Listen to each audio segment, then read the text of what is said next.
Hello, everyone. Welcome to our presentation on adaptive routing with eBPF. We are Ashish Kashinath and Tim Baer from UIUC and Aviatrix.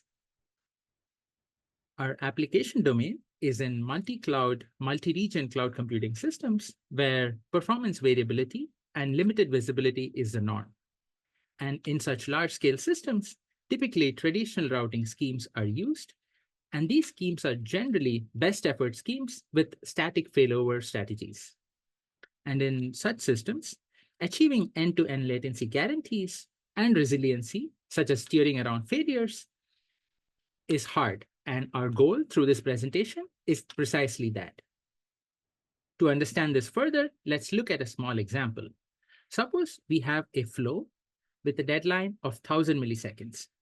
And let's say that 700 milliseconds have passed. And after this, the flow has two choices to make. One is to go via interface 0 and interface 1. And their current and worst case latencies are listed in the table as shown. In such a scenario, most routing schemes would choose interface 0. Why? Because its current latency of 50 milliseconds is less than interface 1's latency of 200 milliseconds. But there is a problem here. The problem is that interface 0 latency of 500 is much larger than interface 1's worst case latency of 250 milliseconds. And so if there is a service degradation on interface 0 and the new latency is not known yet, then it could lead to loss of performance guarantees. And to solve this, we propose adaptive routing. Adaptive routing is an algorithm that proposes to dynamically steer flows. And the goal of adaptive routing is to find an interface that meets the deadline in the worst case, while in the average case, it provides the best possible performance. Shown in the slide is a code listing of the core adaptive routing algorithm. Here, we have an interface latency eBPF map from the interface index to the corresponding latency metric. We also have latency max and latency current, which correspond to worst case latency and current latency. And then we have the variables now and deadline, which correspond to the current wall clock and the flow completion deadline.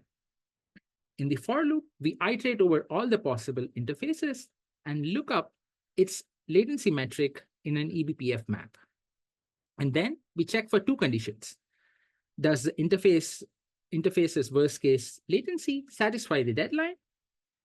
And does the interface's current latency, is it the best possible current latency? And once these two conditions are checked, we arrive at the best possible interface index, and that is where the traffic is redirected to using the BPF redirect primitive. Our implementation around this algorithm consists of the following. In our packet, we have a custom header for timestamping to track the latency as it flows along the network. Also in the packet are DSCP bits to signal low latency. In our user space program, we use the ping tool to determine the next hop or interface's latency metrics. And our BPF program is attached to the TC egress and comprises of two maps. One is from the interface index to the latency, and another map from a flow's 5 tuple to its previously chosen interface. We'll look at the second map in more detail later on in the presentation.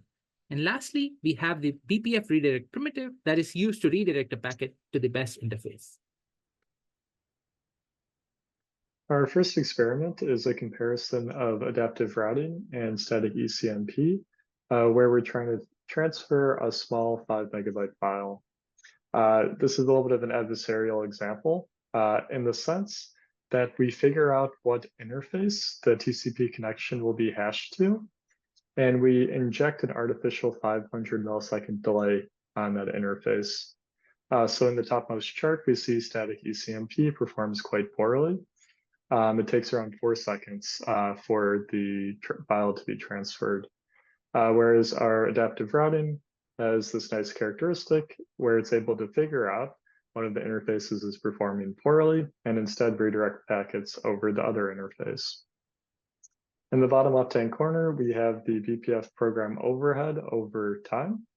That's typically somewhere between 400 and 1,000 nanoseconds.